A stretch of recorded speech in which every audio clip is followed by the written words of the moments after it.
লাগাতার বিরোধিতার জন্য আমি 25 বিঘি জায়গা সাধারণ মানুষের কাছে এখনো ফেল করিনি। শুধুমাত্র 3 কাঠা জায়গার উপরে, আমার ট্রাস্টির জায়গার উপরে এত বিরোধিতা সত্ত্বেও আমরা আজকে ভিত্তি স্থাপন করছি। 25 বিঘা জায়গার মধ্যে ইসলামিক হসপিটাল হবে, বিশ্ববিদ্যালয় হবে, পার্ক হবে, হেলিপ্যাড হবে এবং একটা মুসাফিরখানা হবে।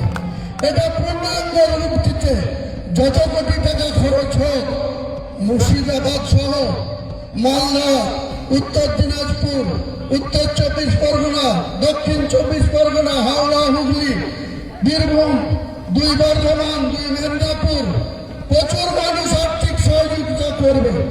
পাশাপাশি আপনাদেরকে খুশি খবর, নাম করতে তিনি নিষেধ করেছেন। এই ইংরেজি একজন মুসলমান আগামী 1 মাসের মধ্যে 80 কোটি টাকা আমার এই সংস্থাকে দেবে। 80 কোটি টাকা তার কোম্পানি থেকে 80 কোটি টাকা আমাদের এই সংস্থাকে তিনি